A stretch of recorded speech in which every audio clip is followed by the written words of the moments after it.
Okay, start करें। जी sir. Yes sir. चलो ठीक है, स्टार्ट करते हैं। स्टार्ट करने के लिए अब लिखिए management of MDR tuberculosis.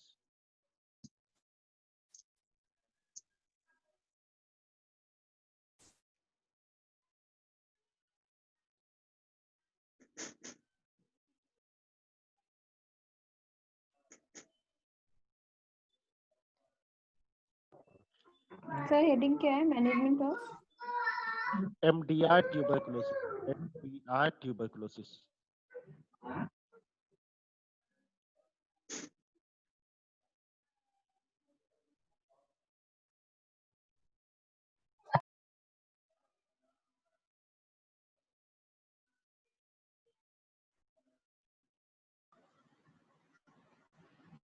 Okay, so सबसे पहले लिख लो MDR ट्यूबरकुलोसिस में HR resistance, HR resistance, HR resistance, HR resistance.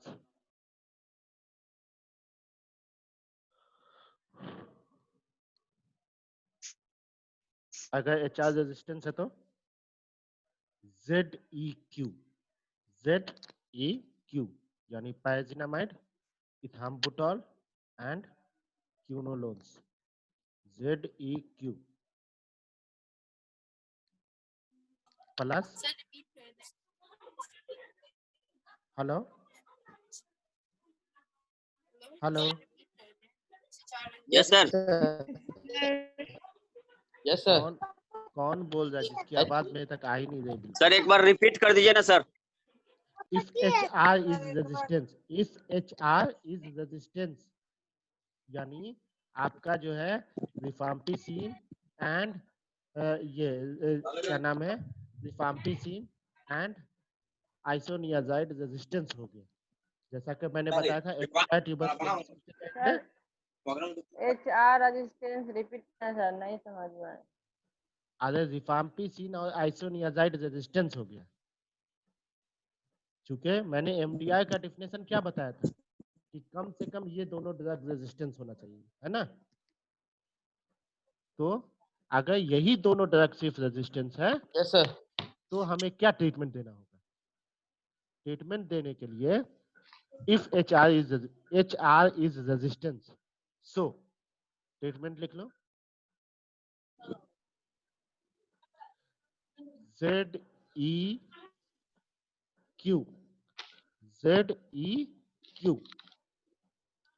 Plus ZEQ plus one of the aminoglycosides, one of the एमाइनोग्लाइकोसाइड्स।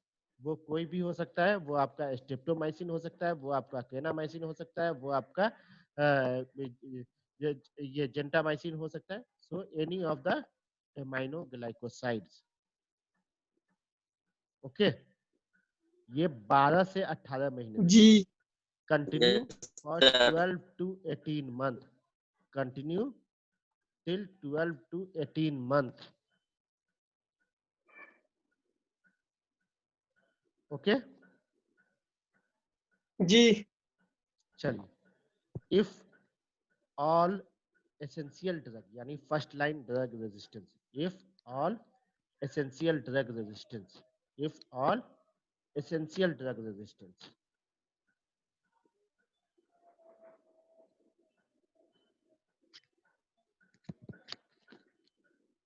वैसी सूरत में क्या देना है? वैसी सूरत में एक एमाइनोग्लाइकोसाइड्स देना है, स्पेशली स्ट्रेप्टोमाइसिन हटा के, स्पेशली स्ट्रेप्टोमाइसिन हटा के, क्योंकि स्ट्रेप्टोमाइसिन जो है वो एसेंशियल में आता है।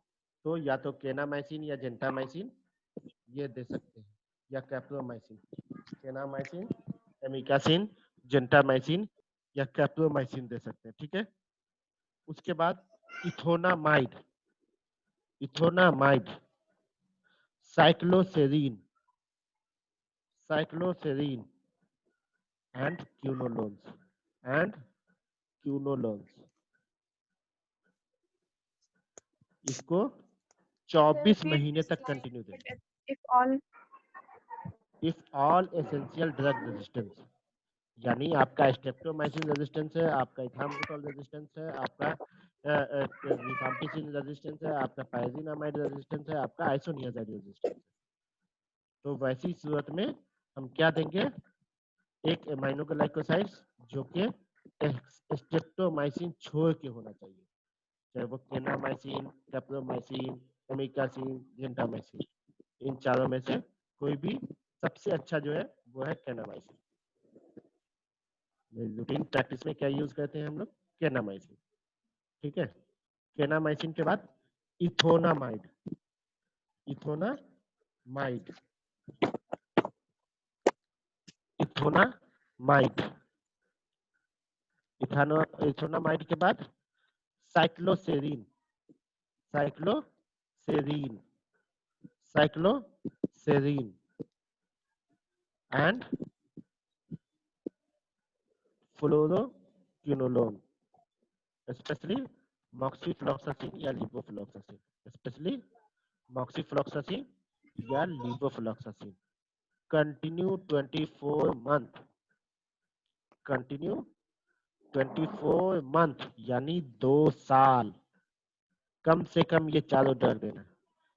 Can be added and if severe case can be added, if severe case can be add, if severe case can be add linezolid or pass, linezolid or pass, linezolid or pass,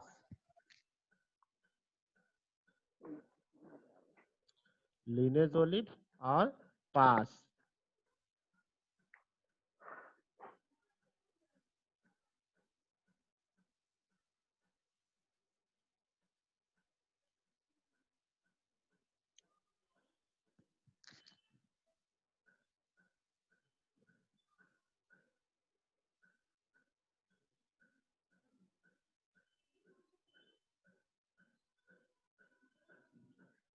hello,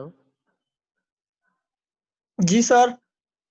चलो अब कुछ condition है जिसको आप लोग ये कह लीजिए कि कब क्या करना है। तो कंडीशन और principle of anti tubercular treatment.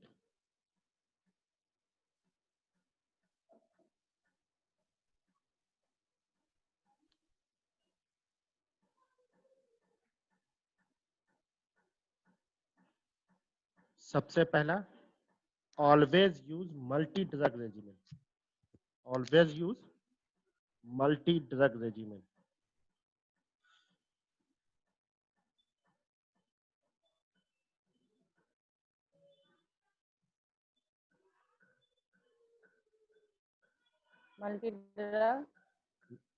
Multi drug regimen,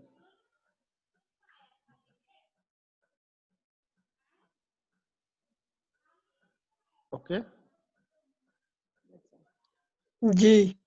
in almost all short regiments, in almost all short regiments except MDR, except MDR, in almost all short regimen except MDR.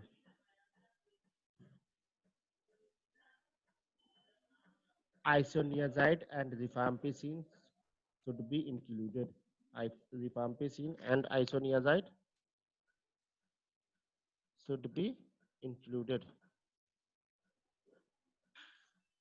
Isoniazid Should be included. Sir, isoniazid rifampicin Should be included.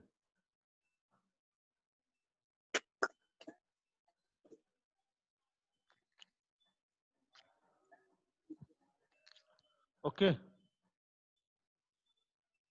जी। इसके बाद जो बात आएगी corticosteroid, corticosteroid, corticosteroid.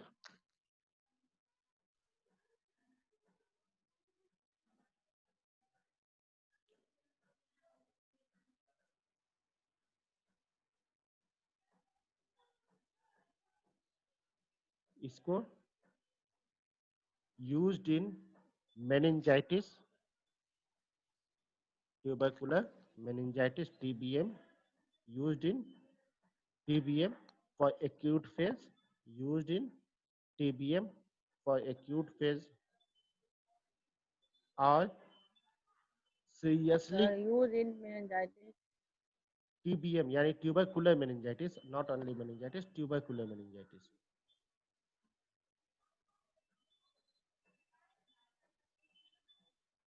Also used in seriously ill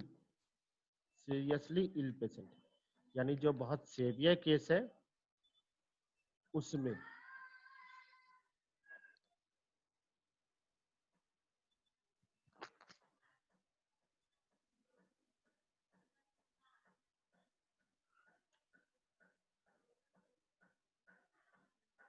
ठीक है. जी okay. इसके बाद बात आती है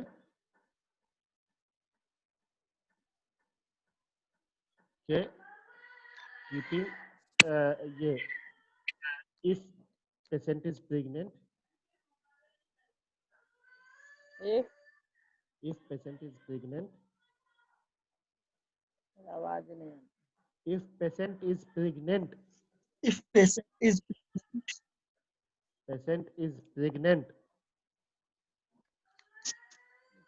so congenital, स्टेथोस्कोप लगा लीजिए. so congenital tuberculosis should be ruled out. So congenital tuberculosis should be ruled out.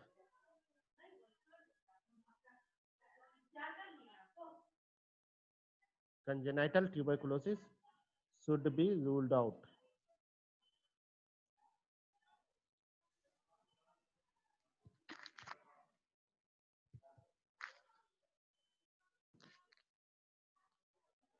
Okay. अगर आप सब ड्रग का साइड इफेक्ट सब लिखना है तो लिख लीजिए. Side effects of anti TB drug.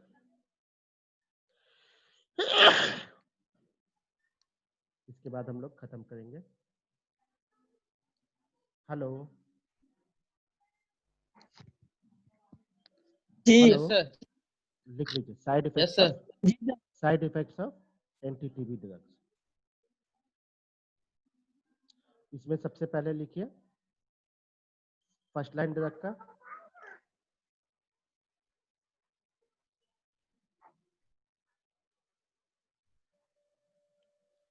First line drug में रिफाम्पिसिन,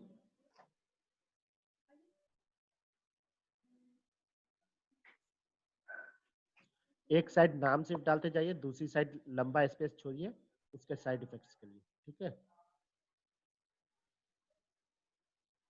हाँ सॉरी, तीन ये बनाइए.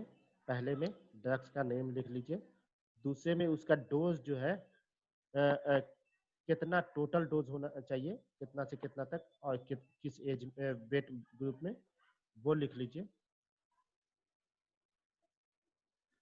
और तीसरे में साइड इफेक्ट्स लिख लीजिए. ठीक है.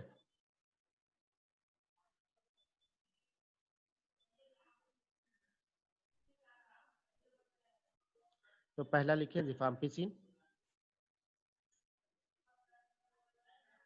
जी रिफाम्पिसिन का जो डोज हो जाएगा आपको लेस देन ये इसके हिसाब से लेस देन 30 kg. अगर एडल्ट में बात करो, एडल्ट के डोज में less than 30 kg 300 mg.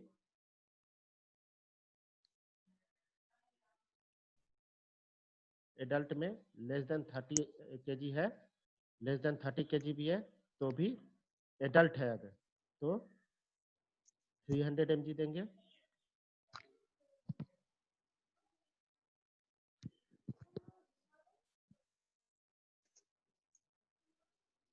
Sir जिसका 35 kg है. बता रहा हूँ ना, 30 से 40 kg,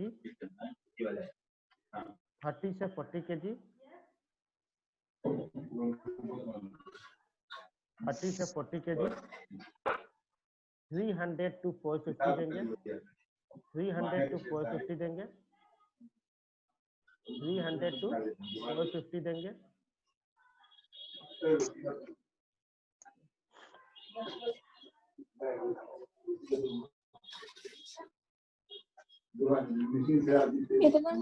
हेलो, चाय बिस्किट दे दे तुम आवाज आ रही है? किसके पास से इतनी आवाज आ रही है? हेलो, आत्मा अरे यार स्क्रीन पे बंद कर झलक लो रही है। स्क्रीन पे शिरीन फातिमा का झलक रहा है। शिरीन फातिमा, शिरीन फातिमा, आप खुद को म्यूट कीजिए। शिरीन फातिमा खुद ग्रीन को म्यूट फातिमा कीजिए। शरारत कम कीजिए। ये शिरीन फातिमा खुद को म्यूट कीजिए।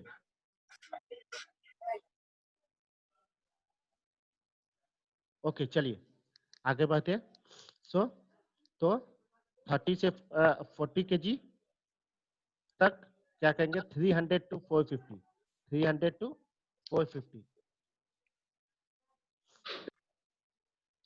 40 से 60 केजी तक, 40 से 60 केजी तक, इवन 58 ही लिखता है बुक। 40 से 60 केजी तक 450, 40 से 60 केजी तक 450 mg।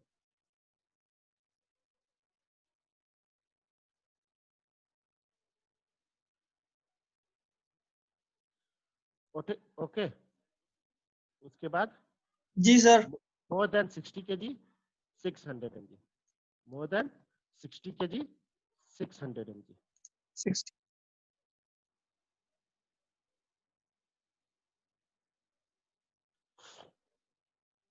Okay,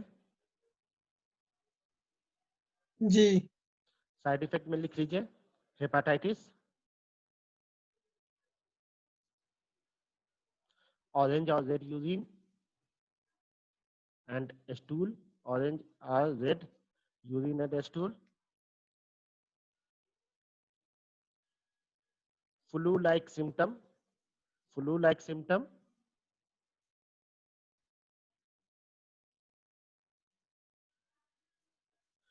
inactiveness of oral OCP, ineffectiveness of OCP, ineffectiveness of OCP।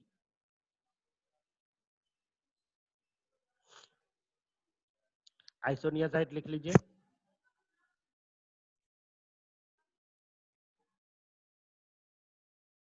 Less than 30 kg 150 mg,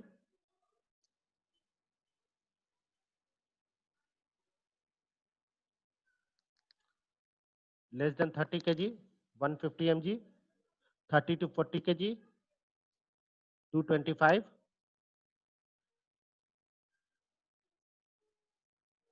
more than 40 300, more than 40। Isoniazid में डोज में लिख लीजिए, रिपीट कीजिए। डोज में लिख लीजिए less than 30 kg, less than 30 kg 150 mg, 150 mg। 150